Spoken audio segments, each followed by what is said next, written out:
Welcome, everybody. This is Doug McCall from the International School Health Network, facilitator for this fresh working group on health literacy, life skills, and social inclusion. I'm pleased to be welcoming two of our presenters today. Matthew Johnson, who is Director of Education of Media Smarts Canada, an organization with an expertise and a long track record in media literacy and digital literacy operating in Canada and worldwide. And Diane Levin-Samir, who is with the School of Public Health at the University of Haifa in Israel, and also chair of the International Union for Health Promotion and Education. They have a working group on health literacy. And we're hopeful that Diane will join us in a moment and be able to go through the slides that she's prepared for us as well. We're a small group today, but we'll be recording the session and directing people to the recording shortly thereafter. The title of the session, as it's shown on the screen, is Digital and Media Literacy, Essential Skills, Knowledge and Attributes for Inclusion, Health and Safety. So it's a fairly broad topic. We hope to gradually narrow it down as the discussion occurs. And I see that we have one person joining us who is, maybe it's, I think it's just, I think Matthew, you came in and out, and so it's recording you as another session, another participant. The digital flow. Yeah. You have an alternate personality online too. Anyway, so going into if you could take us to the next slide, just provide a little background before Matthew makes his remarks. Can you? Yeah, I'm not. I have Skype crashed on me, and so I'm not I had to relog in, and I'm not a presenter anymore. Okay, let me. I'm going to take over a presenter, and then I'll pass it over to you. That's what happened. Okay, so I'll just advance the. So the introduction, as I've described, is the digital and media literacy, essential skill and knowledge and attributes. And I see that we have another participant arriving. Welcome. We've begun the presentation, so I'm going to, Priyanka, if you could just, if you wanted to say hello, either in the instant message box in the lower left-hand corner, or click on your mic and we can test your sound as well. We've just begun the session, and so if you wanted to do that, that would be great. There we go, saying hello by instant message. That's great. So going back to the presentation then, the purpose of this web meeting is to look at digital and media literacy. And this is one of the paradigms that we're considering in health and personal and social development education, which we consider to be a strand of teaching and learning that is an essential component of the social role of schooling. There's a FRESH working group. The FRESH partners are a coalition of UN agencies, global organizations, and some donor organizations that are concerned with promoting equity and health and social development through schools. There is a parallel research network that is going to be taking up the report from the working group in doing research, and there is also a consortium of education and other faculties that will be looking specifically at teacher education and development flowing from those discussions. We're hoping that these discussions in this working group will have an impact on the monitoring of goal number 4, target 4.7, which is the education quality, education section of the UN goals, and also other initiatives that are related to education at the global level. So we're hopeful that these discussions, which are quite specific to various paradigms, will have an impact on those kinds of policy discussions.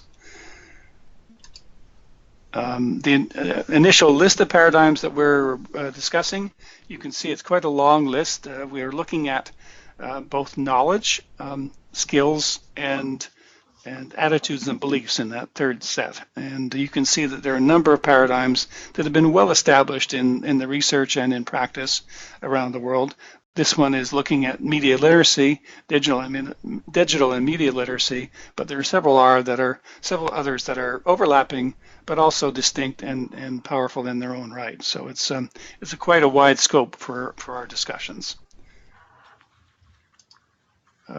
Here is an illustration of the amount of the demands on school time. These are not yet subjects. These are domains of learning as it's been defined by a group out of called the Learning Metrics Task Force. And you can see the very broad scope of potential learning, both in the classroom and outside of the classroom. And this slide illustrates both the classroom and outside of the classroom components.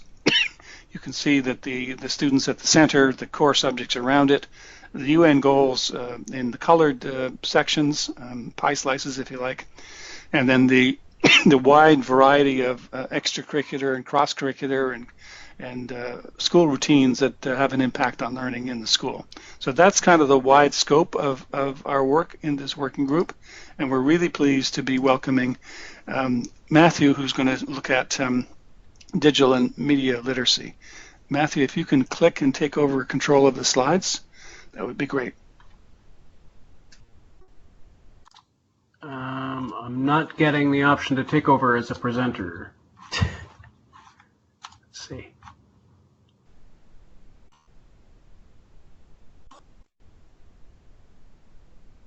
Here we go.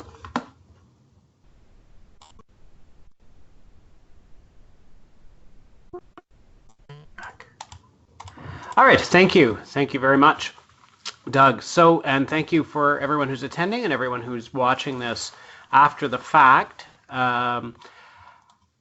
Let's start by telling you a little bit about Media Smarts, who we are and what we do. We are Canada's Centre for Digital and Media Literacy.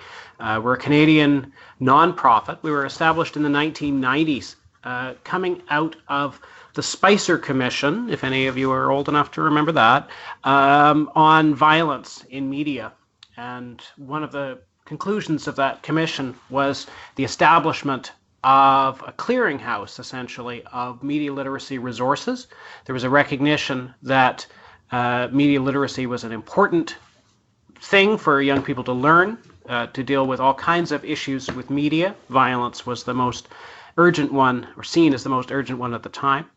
And so that was originally what we were created to be. And over time, we became primarily the author rather than just the repository for lessons. And now nearly all of the lessons and other resources that we have, we created in-house. And our mission and vision is to ensure that children and youth have the critical thinking skills to engage with media as active and informed digital citizens. And that's a big change that has happened in the last 15 years or so.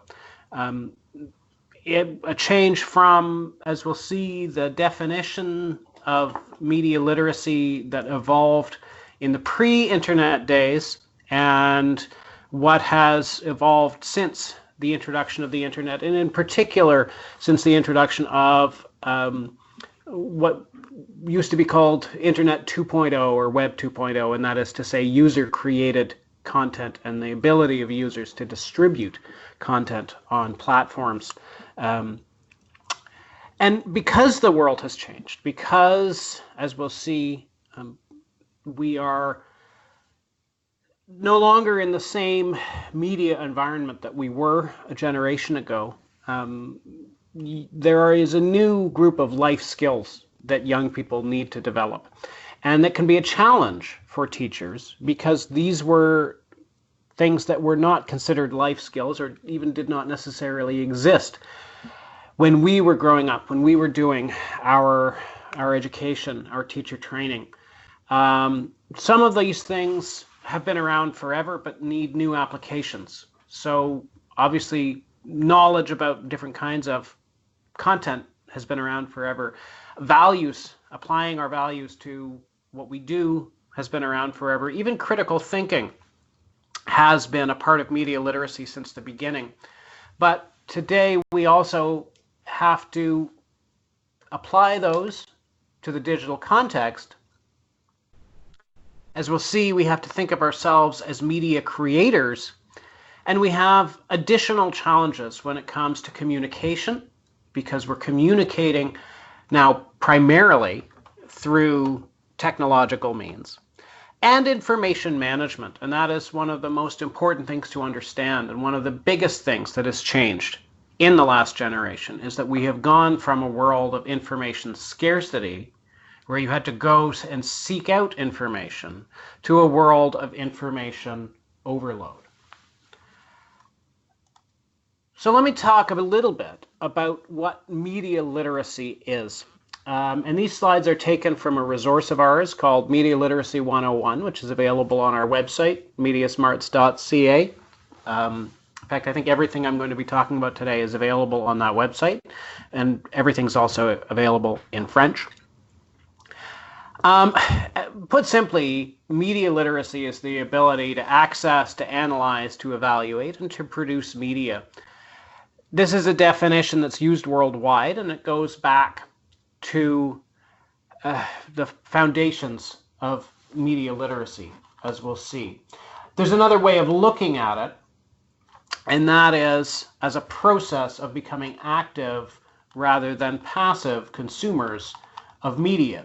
So rather than simply being a recipient of media, we become active, which can involve creating media, although it doesn't necessarily have to be, because we could be an active consumer by engaging critically with the content that we're consuming.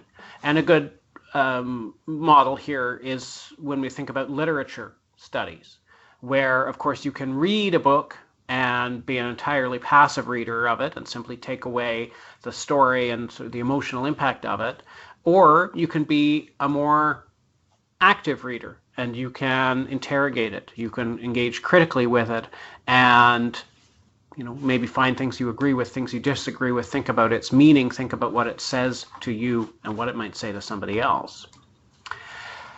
It's important also to say some things that media literacy is not, because, as we'll see, media literacy was a fairly late addition to the curriculum. There is unfortunately, a lot of not really well-informed media literacy teaching out there. And I don't criticize teachers for doing it, because again, it's often not a focus of their teacher education. Even if you're a language teacher, quite likely if your first degree would have been in literature, you may have had very little exposure to media literacy education other than maybe what you encountered in school.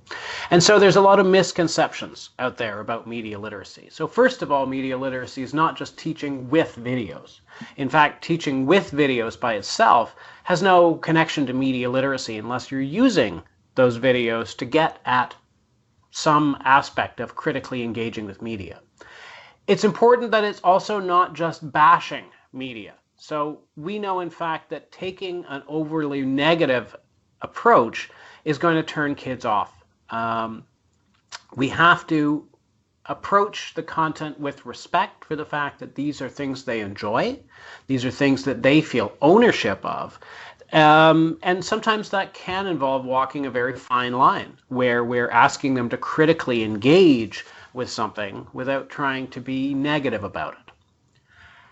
Media literacy is also not just producing media. Now, that is an aspect of media literacy, but it's only one aspect of it. To a certain extent, you can't really fully understand a medium unless you've done some creation in it, because it really does give you a more tactile sense, a more tangible sense of what it's like to make that media form. But at the same time, without the critical side, you're not getting a full media literacy education. Media literacy isn't looking at a media message or experience from just one perspective. So it's really important when we go into media literacy that we don't behave as though there is a right answer. There can be answers that are more or less supported by evidence. There are ones that we may find more or less reason to agree with, but we can't go into media literacy with an end goal, because critical thinking is about asking questions. And if we already know the answer, we're not really asking a question. Similarly, media literacy isn't just looking for agendas, stereotypes, or misrepresentations. That doesn't mean we don't study those things. It doesn't mean we don't learn how to recognize stereotyping or misrepresentation of diversity. That's absolutely part of it. But that's not all of it. And we also, again, have to be open to the fact that, as we'll see, that someone else may read it differently. And finally, media literacy is not about telling kids not to consume media. For the same reason as we're not bashing media. We know that they're consuming media. Part of it is helping them get control over their media use, but it's about putting that control in their hands, not adding rules or limitations to what they do. Let me talk a couple of minutes about the history of media education in Canada. Canada actually is known worldwide as a leader in media education. Our media education history is something that other countries look to when they're integrating media literacy into their curriculum. This has been happening in the United States over the last 3 years. It is an exercise for the viewer to decide why they've seen media literacy as a priority since 2016. But in 1988, Ontario became the first educational jurisdiction in the world that we know of to mandate media literacy as part of the English curriculum. And actually, I was in that cohort, showing my age, but I was in that very first cohort of secondary students, because originally it was only brought into the secondary curriculum. So I was in that cohort of secondary students that was the first to receive formal media literacy education. But 11 years later, it was a mandated part of curriculum across Canada. And every single province and territory in Canada now has media literacy in its formal curriculum. In 1988, in order to meet the needs of teachers who were suddenly being asked to teach media literacy, and in many cases had no experience with it, the Association for Media Literacy, which is an organization that's still in existence today and is doing great work around media literacy in Ontario, produced the Media Literacy Resource Guide for the Ministry of Education. And this has had a huge impact worldwide on media literacy. And the reason for that was because it introduced an approach based on the key concepts of media literacy, and these are used worldwide today. Key concepts are a really essential part of the approach we take to media literacy, and as we'll see, that we take to digital literacy, for a number of reasons. One of them is that key concepts provide a common language for teachers across the country or even around the world, or just between two classrooms in the same school, to talk about media literacy. So when we have these key concepts as basic ideas, as the foundational building blocks of media literacy, it gives us a common ground. Another really valuable thing about media literacy is that it puts, about the key concepts of media literacy, is that it puts tools in teachers' hands to create their own media literacy lessons and activities. Because, of course, one of the big concerns about teaching media literacy that people often have is that they don't feel like they're experts. Either they don't feel like they're experts in the subject matter, in the media that's being studied, or they don't feel like they're experts in media literacy, because it is a very rich field with history going back to the early part of the 20th century, really almost as long as we've had electronic mass media. There has been scholarship in what we now call media literacy. Or in many cases, both. A lot of teachers don't feel like they're experts in the content or the scholarship. So the key concepts boils that scholarship down to 5 essential ideas that can be applied at every grade level. And that's the other key thing, is that these are equally true of all media. And they're equally true whether you're talking to a kindergartner who's crazy about Paw Patrol, or whether you're talking about someone in grade 12 who wants to become a YouTuber. Every one of these key concepts applies, in every case. So here are the 5 key concepts that came out of that 1988 document. The wording is slightly different in different places around the world. Some people have developed slightly different versions of them, but essentially you see these 5 coming up again and again. And they are, first, that media are constructions, that they have commercial implications, that they have social and political implications, that each medium has a unique aesthetic form, and that audiences negotiate meaning. So I'm going to talk briefly about each one of these and take a look at how one example of how it can be integrated across the curriculum. And that's really important to us, that media literacy is not just its own subject, and it's not just in the language curriculum. That media literacy, and as we'll see, digital literacy, relate to the entire curriculum. Some places are, in a way, richer than others. Some are more of a natural home. But because media is a part of all of our lives, and increasingly digital media as well, these subjects touch on every aspect of the curriculum. So our first key concept, the one from which all of the others follow, is that media are constructions. Media are created with a purpose and from a perspective, using forms and techniques. Essentially, when you watch or read or play or listen to a media text, somebody made that. And it may seem obvious, but it is something that we don't instinctively know, even if we know it intellectually. When we watch media, our brain is telling us this is real. Because we, of course, didn't evolve with media. And so when we see something, when we see 2 people, talking to each other and then kissing, our brain thinks that that's really happening right in front of us. And so we have to remind ourselves, we have to make a conscious effort to remind ourselves that these were made by somebody, and that somebody was under certain constraints. We'll talk about that in a minute. And that they made certain choices. And so it doesn't reflect reality accurately, no matter how much hard we try. Even if you took a camera and just pointed it and let it film for 24 hours, and then that was your movie unedited, well, you're still only capturing what the camera saw. Everything that was outside of the view of the camera is left out. So media literacy is about deconstructing media products. Not necessarily deconstructing in a postmodern sense, but deconstructing in the literal sense of taking them apart, exploring the factors and decisions that went into how they were made. So here's an example that connects directly to health and physical education for younger students, where we look at how food packages send messages about nutrition. This is a lesson that we have for younger students, and how they sometimes lead us to make bad nutritional choices. And so we see, for instance, on the right here, Fruit Loops giving us a strong message about being fun. They really do look like candy, although there's that big thing there about saying that they have vitamin D. But there, at least, it's a clear, the advertising message is clear. This is sweet, this is candy, ask for this, kids.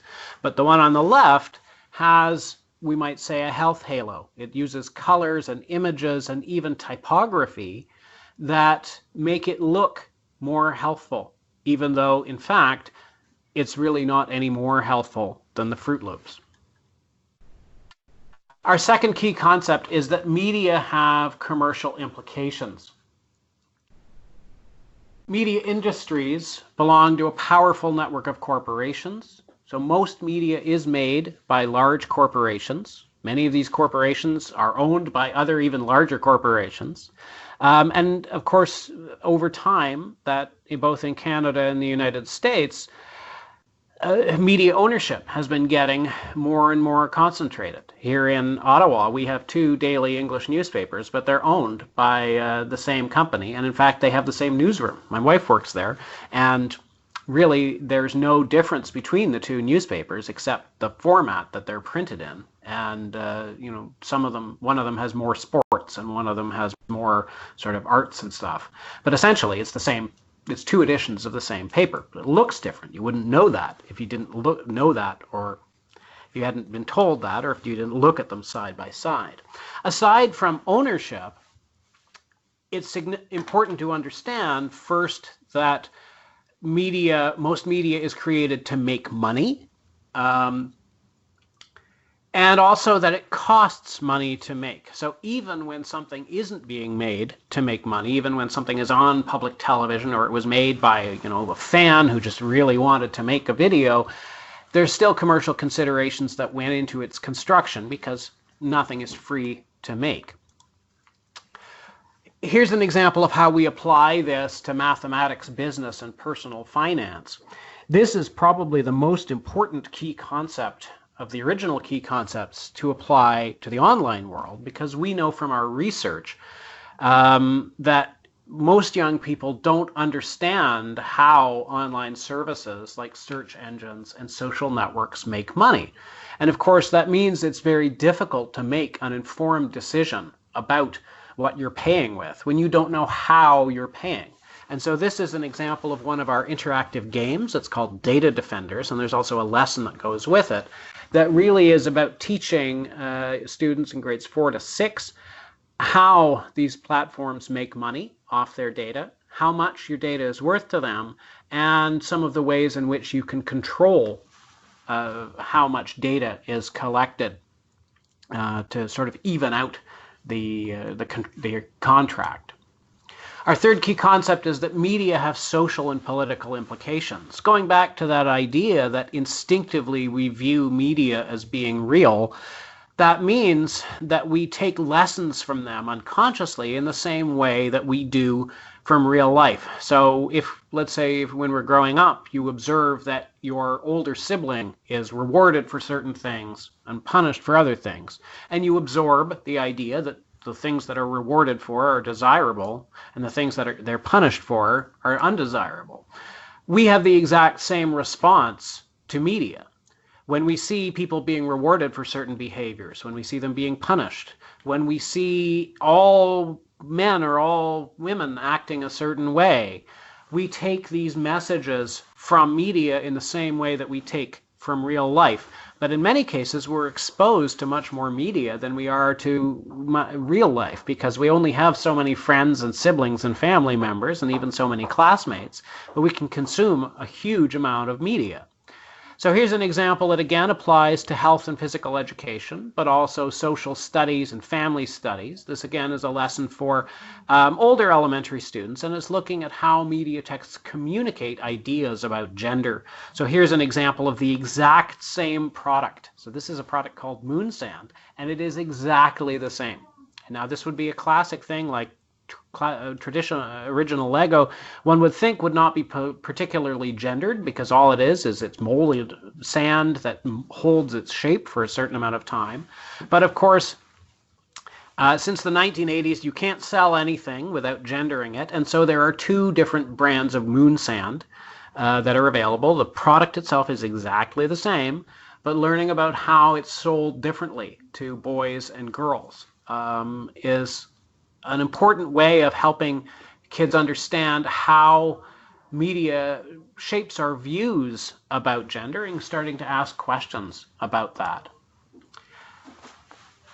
For those of you who are familiar with the classic McLuhan phrase that the medium is the message, we touch on that in this, that each medium has a unique aesthetic form, and that is to say that each medium has its own grammar and elements that shape reality in a unique way. So to really critically engage with media, we need to understand how it's made, and we need to understand how the nature of the medium influences how stories or messages are told.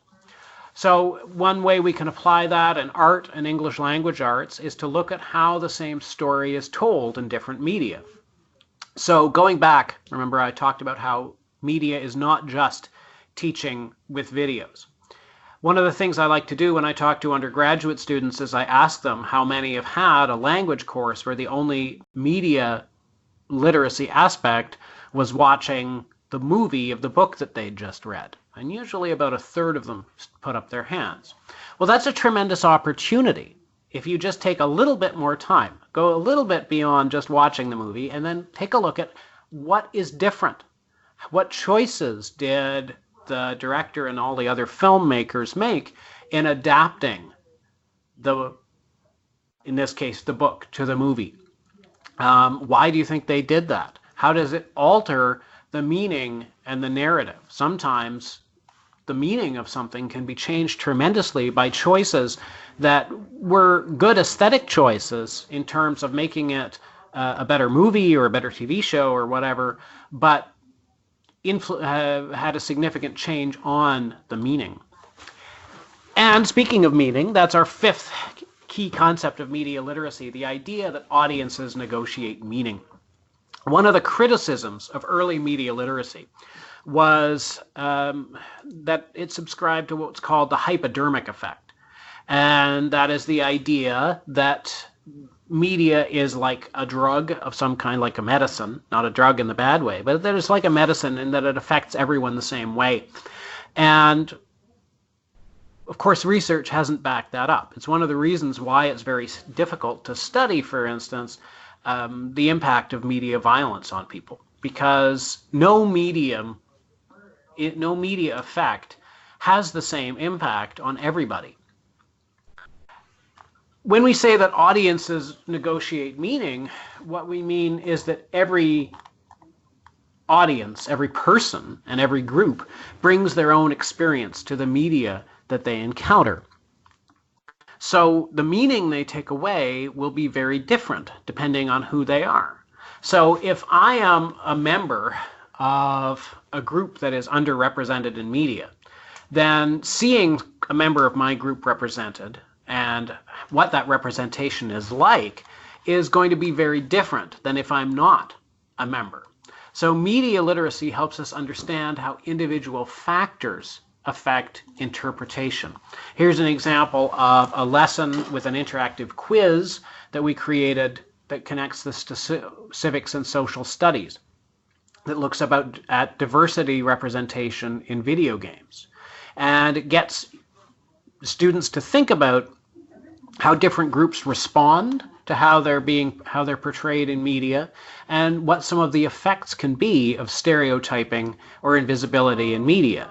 And so a lot of these examples in this quiz are quite funny, but when you think about them, so one of the questions is about representations of Indigenous people in video games, and it finds that of something like 6 identified characters, 3 of them had the word wolf in their name.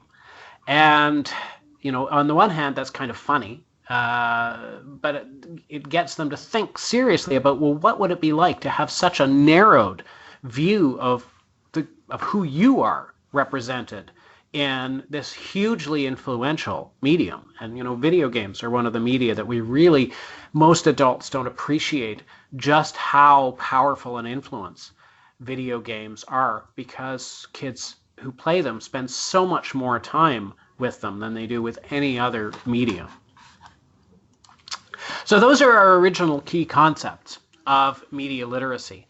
And those came out of the old media world. And this is a diagram of the old media world. If you're my age or so, or older, then this is the world you grew up in, where media were created and distributed by large corporations. And they went out through expensive distribution channels and reached isolated consumers. And it was a one-way relationship. When you watched TV, when you read a newspaper, when you read a magazine, when you watched a movie, there was very little opportunity for you to interact with it. You couldn't really interact with the creators. You could write a letter. Maybe if in the newspaper or a magazine your letter would get printed, but it was a very limited interaction. And you were unlikely to interact too much with other consumers. You might talk with your friends about it. You might talk with your family. But primarily, it was a one-way distribution channel between the creators and distributors of media and you. And so that's the media environment that gave birth to those 5 key concepts. Now, those 5 key concepts do still apply to all of the media that we use today. But what's changed is that today we're not at the end of that distribution chain. Today, every one of us is at the center of an endless network of media connections. Today, we are not just consumers of media.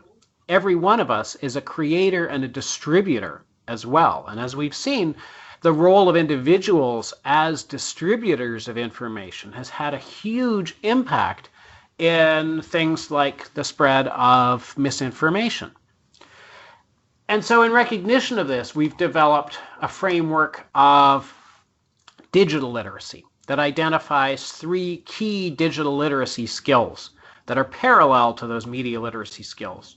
The ability to use digital technology, the ability to understand digital media and digital technology, and of course the ability to create digital media in a critical way. And we've developed 5 new key concepts that apply specifically to digital media. And again, I will say that all of those original 5 key concepts still apply, and some of them, like the idea that media have commercial considerations, are more important than ever.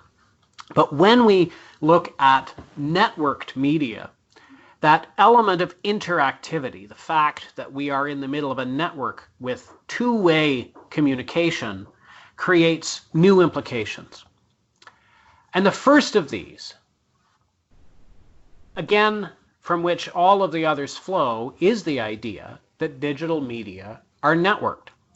There's no one-way connections. When we follow enough links, everything and everyone is connected to everyone else. So we are living in, and our kids are growing up in, a media ecosystem that is fundamentally different from that traditional one. And it's one where, as we've seen, 6-year-olds can become celebrities and millionaires for making videos of themselves opening toys. And this can become an entire industry without anyone really planning it and without anyone really pushing it, because it was able to reach. Can you imagine having that being a TV show 20 years ago?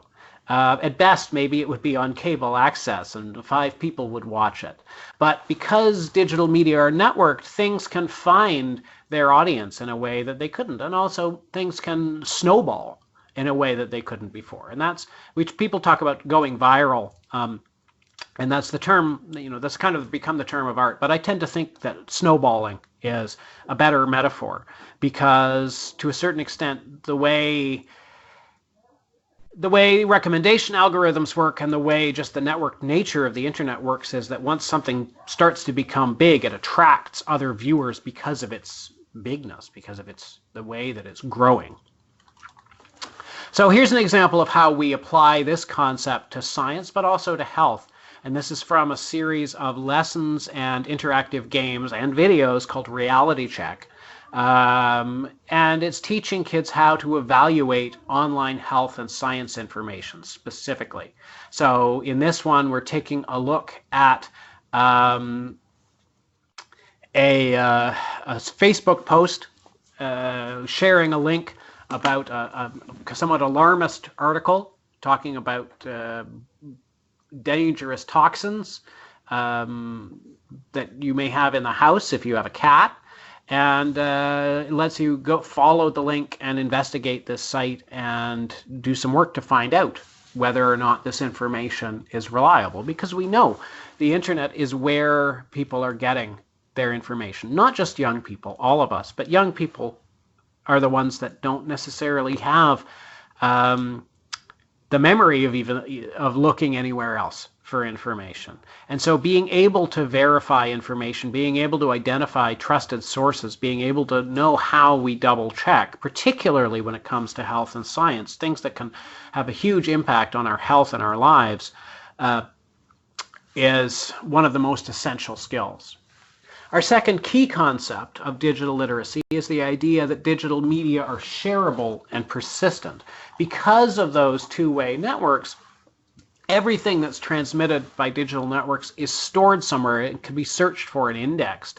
Because when we share something with someone, when you send someone an email, you're not actually sending something physical. You're sending an instruction to make a copy of that email on their server or on Microsoft server, but associated with your account, depending on what you're doing, how you're sending your emails.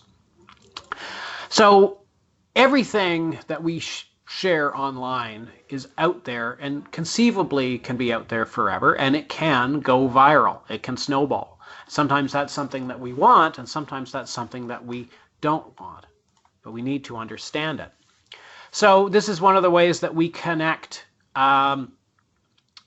digital literacy to ICT courses, where we look at ideas of how we give information out and how is it collected. Because a lot of times kids, for instance, young kids, such as the ones that Privacy Pirates, one of our other online games, is aimed at, they may not realize that when they go to a website and it says type in your name, that gets recorded somewhere, or that when you upload a video, it stays there and other people can see it.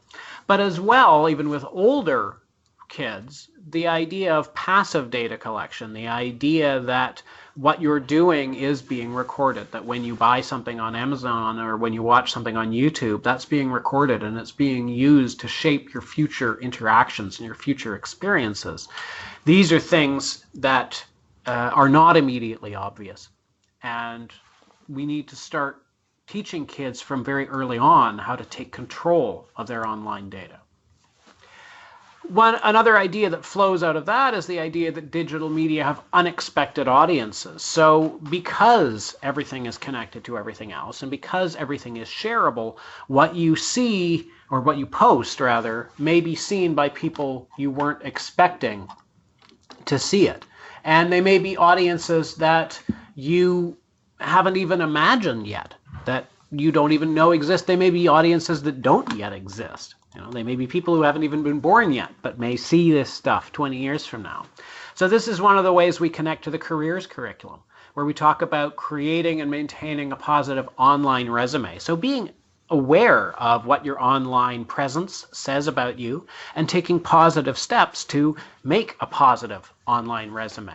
And we hear repeatedly, there's been a lot of research that shows employers and college and university recruiters use social media posts to research job candidates. Our fourth key concept of digital literacy is the idea that interactions through digital media can have real impact. So digital media may not feel real to us. It may not feel present, because in many cases, the things that trigger our emotions, that trigger our empathy, are absent. So when we're talking to someone online, we're usually not actually talking to them. Through most social media, we're communicating through texts and maybe still images. So most of those cues that trigger empathy are not there. We don't hear the tone of their voice. We don't see their facial expression. We don't see their body language. Or we may not be getting all of those, or we may be getting those in sort of in an artificial way. And so we may not realize exactly how what we're doing is affecting someone else. Or if we're in a video game and we're interacting through avatars, again, we're not getting most of those cues. It's also important to help kids understand that because we socialize, because we live so much of our lives in online communities, those online communities are real in a significant way, in a meaningful way. And so the plus side of this, the positive side of this key concept, is that we can have a real impact. Even kids can be full digital citizens online, and they can take positive steps to influence their online world.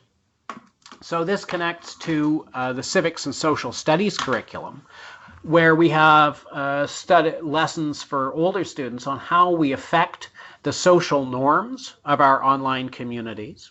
So we've done research, for instance, on young Canadians' attitudes towards online hate and the things that encourage or discourage them from pushing back when someone they know engages in what we call casual prejudice, so using ethnic slurs, for instance.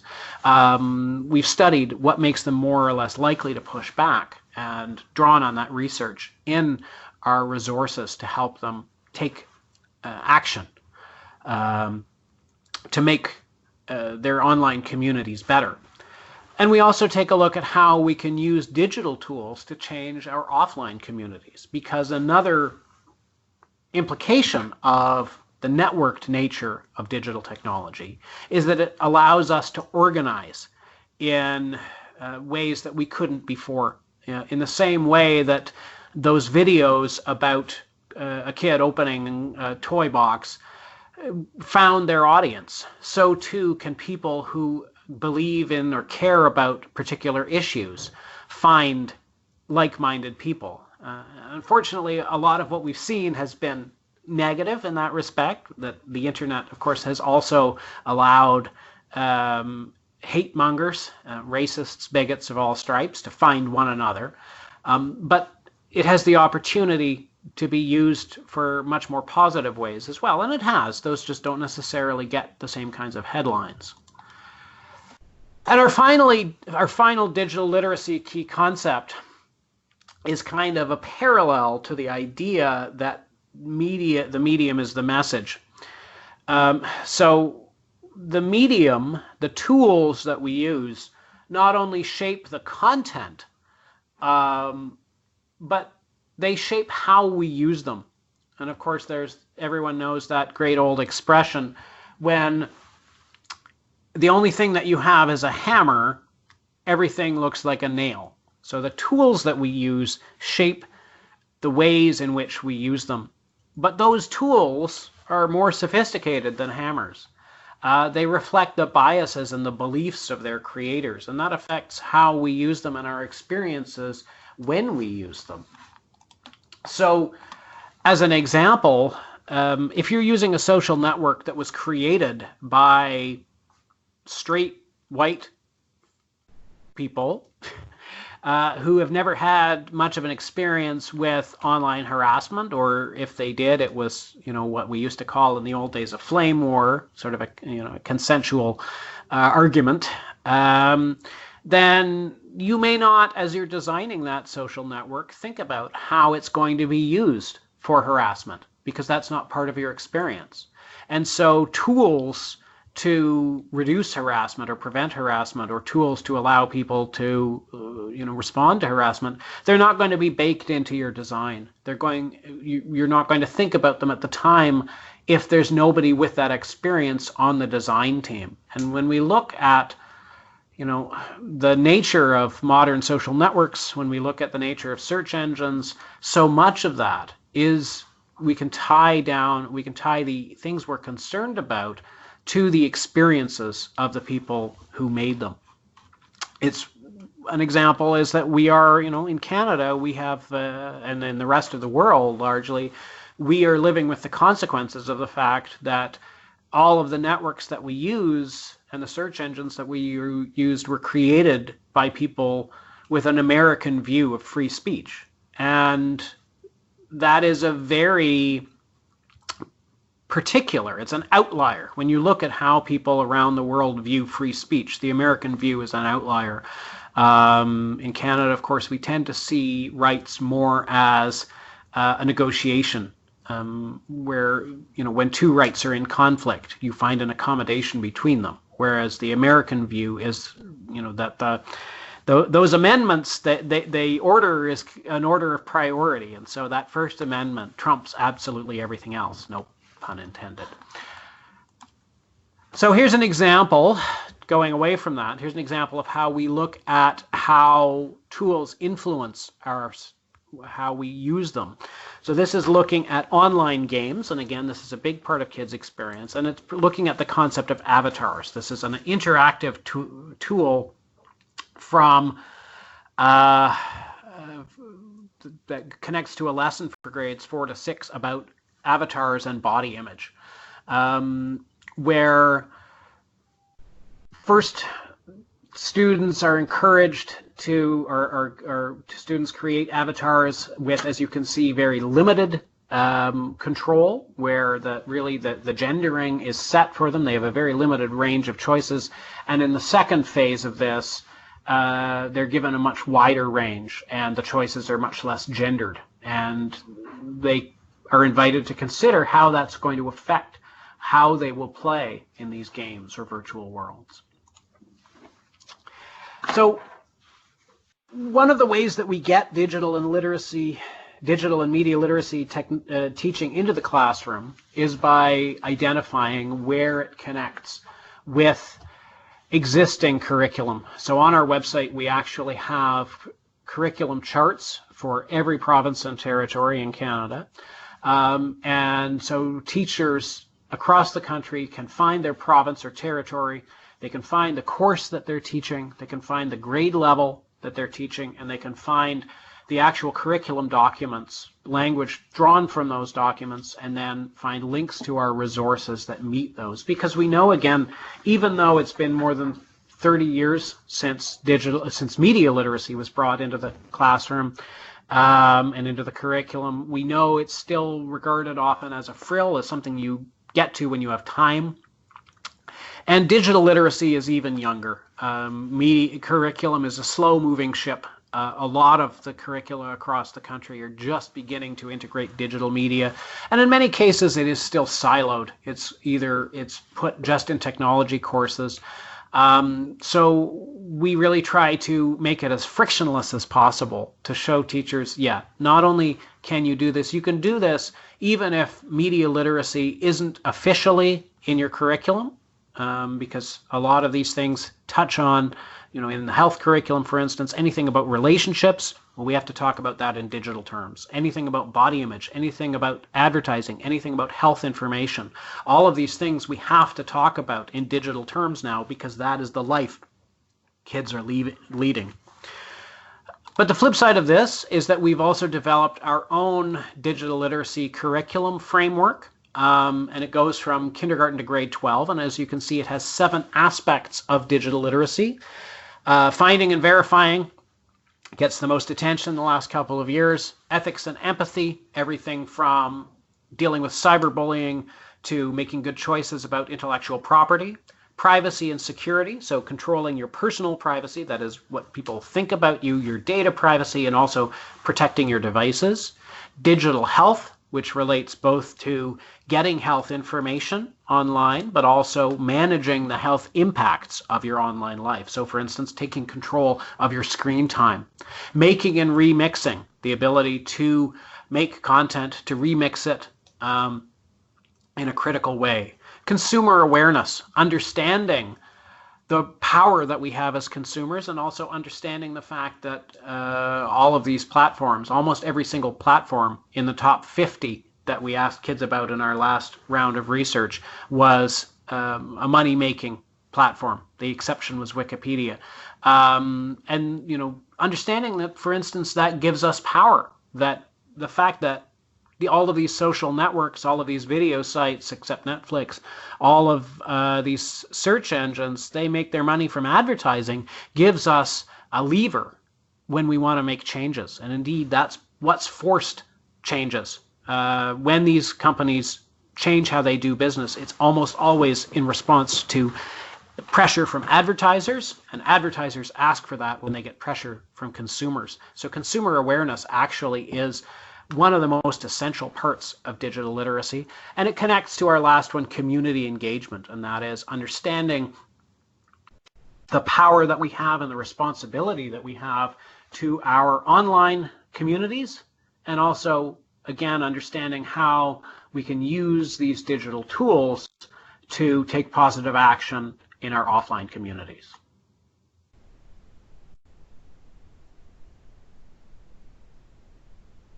All right. Oh, I got on. So that's where we are. I think we're almost up to time, but I have time for questions if other people do.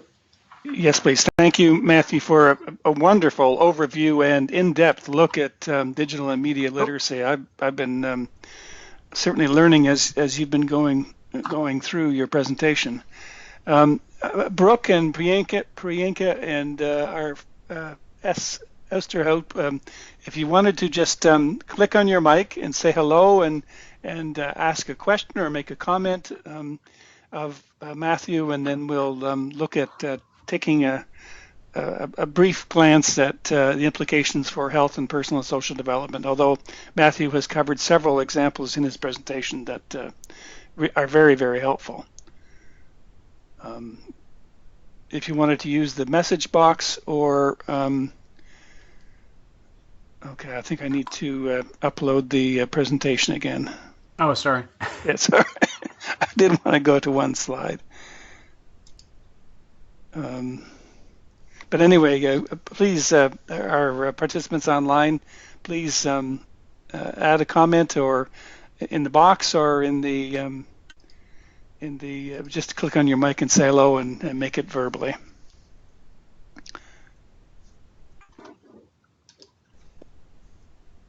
I had one, and it's really it goes to how powerful the whole presentation was, and I'm a generation perhaps a little older than Matthew, where I had a chance to have Marshall McLuhan come to a conference we were organizing in Montreal, and I didn't. We were looking at futurist ideas and Alvin Toffler and all that kind of stuff at that time, and I just didn't really absorb that medium is the message. The way that Matthew has presented it really is a totally different medium, and it's as real to all of us, but particularly to younger people, than the physical world that we live in. So it's something that we probably really need to take to heart. It's more than the information management stuff that we do as adults, but it really is a medium that is something we really need to understand. Sorry, Brooke has asked if the presentation and the slides will be posted. Yes, they'll be posted on the fresh-partners.org website. If you look for under activities for the webinars and web meetings, the recording will be posted there along with the slides. But any comments or questions about the overview, the excellent overview that Matthew has presented as they come up? I went around the key concepts and the framework you presented. To what extent are jurisdictions truly understanding those frameworks and concepts? And I share your realistic view of curriculum. As part of this process, we've been identifying curriculum documents around the world, and as everyone will know, curriculum documents usually last 10 to 12 years because that's the time it takes for kids to go through a system from kindergarten to grade 12. So most of the documents are at least 5 and possibly 10, sometimes older in their publication. And so those are the official documents that the authorities and ultimately teachers have to address.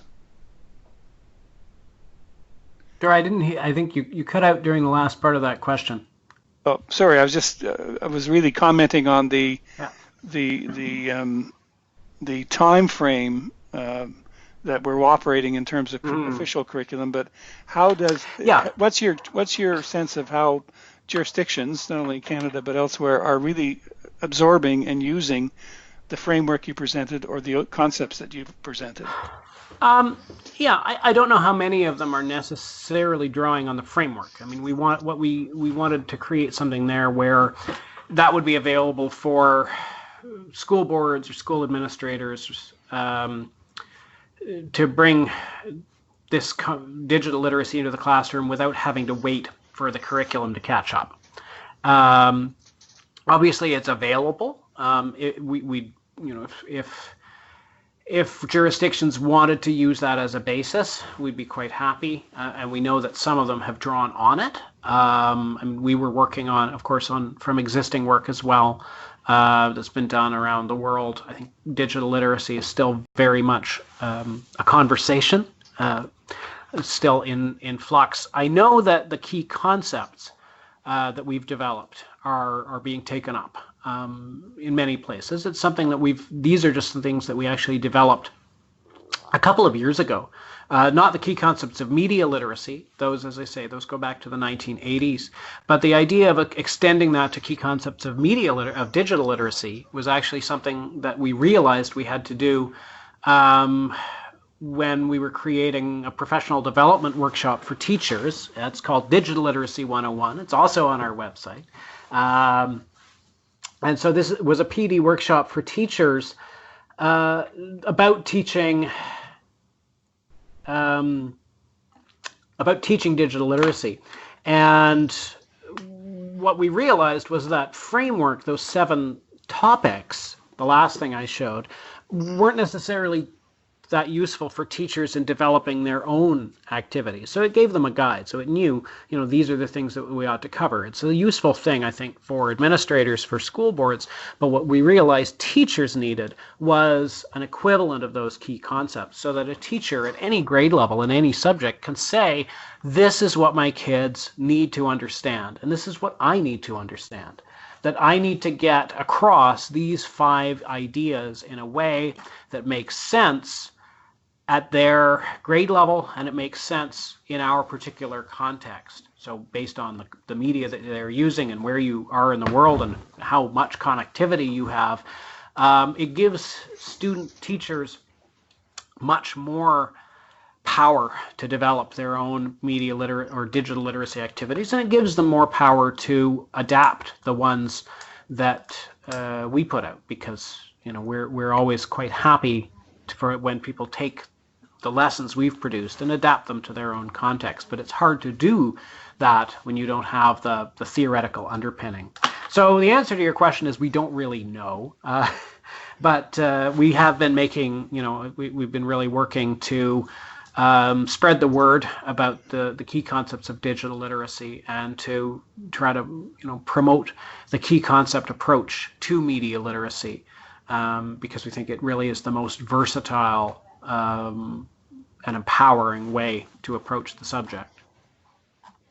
Okay, thank you, Matthew. I'm going to go to a slide that Diane has prepared, and I obviously miscommunicated with Diane about the revised date for this session, so I apologize to her and to the group for doing that. Obviously, my use of the medium was not effective, but I do want to go to one slide that Diane had that I think reflects where the health sector is coming from with regard to this issue in terms of the application of oops, I think I might have gone too far.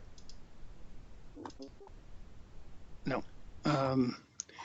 That's the definition that the folks in the health promotion world are using for health literacy, but I did want to go to, where are we here? There. Which this is a slide that Diane was going to raise with us, and I think Matthew, it is part of the multifaceted framework and set of concepts that you had presented, but it really, in reflecting on it now, and it's coming from a health literacy movement. It really is that information-seeking function, one of the concepts you have, but it really is not capturing the breadth and depth of the world, the virtual world, the medium that we need to better understand. There is a paper. There was a session earlier on health literacy, and there is a paper coming on it, and we're trying to look at a little bit beyond health to look at safety. Where students are able to seek, find, and understand safety information, or in some cases in insecure environments and contexts, security information or support. And so it really is quite a narrow look at e-health literacy, at least the way it's evolving. Although there is an aspect of health literacy that looks into critical health literacy and the ability to appraise and assess health information. So it's, I think, important to understand, if we're looking at it from a health education perspective, that the world that you've described in your presentation is much more multidimensional than that. And I guess the other challenge, I think, and I'm looking to close up the session, is how we take those very important and well presented and well exemplified ideas, and you've obviously translated it down to the classroom. But the how do we work towards measuring and monitoring in this case e-health literacy that is broader than what you see on the screen, but is moving towards the multidimensional concepts that you've presented. I'm going to. I've just got one comment. There's question about the Media Smarts website and tools for the younger grades, where younger digital literacy curriculum is not as overt. There may be a small lesson in health and personal education. Is there something available for classroom or school culture to take the digital literacy beyond the curriculum? And that goes to our discussion of around informal learning that occurs outside the classroom. Matthew, do you want to respond to that question? Sure. I'm actually throwing a link into the chat, Okay. which is to our digital literacy framework. So we do have a lot of resources for the younger grades. So this link leads to our digital literacy framework. It's divided into K to 3, 4 to 6, 7 to 8, and 9 to 12. And again, each one of these is connected to existing curriculum, but we can look at for the very young kids, for instance, we have a lesson called Rules of the Game, which is looking at the idea of how rules, everyone agreeing on the same rules, makes it possible to play together in the schoolyard, and extending that to being online. That the same ideas of everyone agreeing on the rules and having to be fair with people apply. We have another one called Representing Ourselves Online, which introduces the idea of how we present ourselves through avatars or other visual representations, which is what the youngest kids tend to do.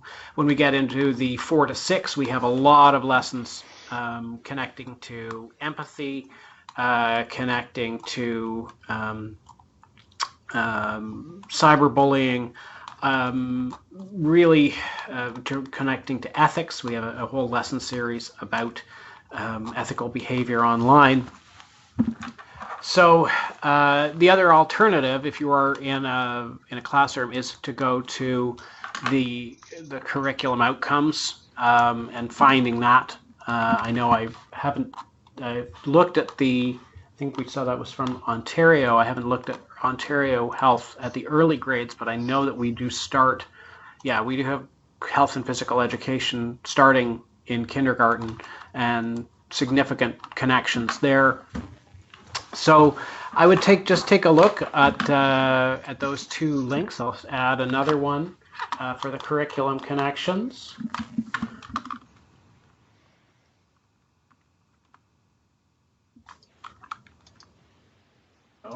And yeah, so taking a look through one of those two should be able to find you what connects to any health related or health curriculum related content that you want to touch on. Excellent. Thank you for adding those two connections, and thank you to our participants for being online with you. So I'm going to close up the session. I've gone to the slide that has the Fresh Partners website pages, and the recording and the slides from this presentation will be on the middle one there, and my address is there if you'd like to communicate. And Matthew, I'm sure you'd be willing to respond to questions. Yeah, absolutely. Yeah, and be happy to pass them along to Matthew. Mm-hmm. On behalf of the group here today, and on those who are going to be seeing this as a recording, I'd like to thank Matthew for his excellent overview and in-depth look at digital and media literacy. I know for me it's been a real eye-opener. I have a personal stake in this in terms of two granddaughters who are going to be in this new world that I use a lot, but I use it for really traditional ways. And we've already had a negative experience with one of those granddaughters in terms of online experiences. So I think it's really important for us to get a real handle on the ideas that Matthew has so well Yeah. presented to us today. Yeah, I and think I there's should mention too, we have, I've focused on the classroom material, but we also have a lot of material for parents and grandparents and other people, who have kids in their lives that touches on the same content, but typically in a lot more sort of practical ways, without necessarily having to touch on the theoretical basis. no, that's really helpful because it really when thank you. And as a grandparent, I thank you, but we'll make sure that those are brought forward as well. And Hmm. that's part of our fresh working group framework is that we're looking at how parents and community groups can help kids learn as well as the classroom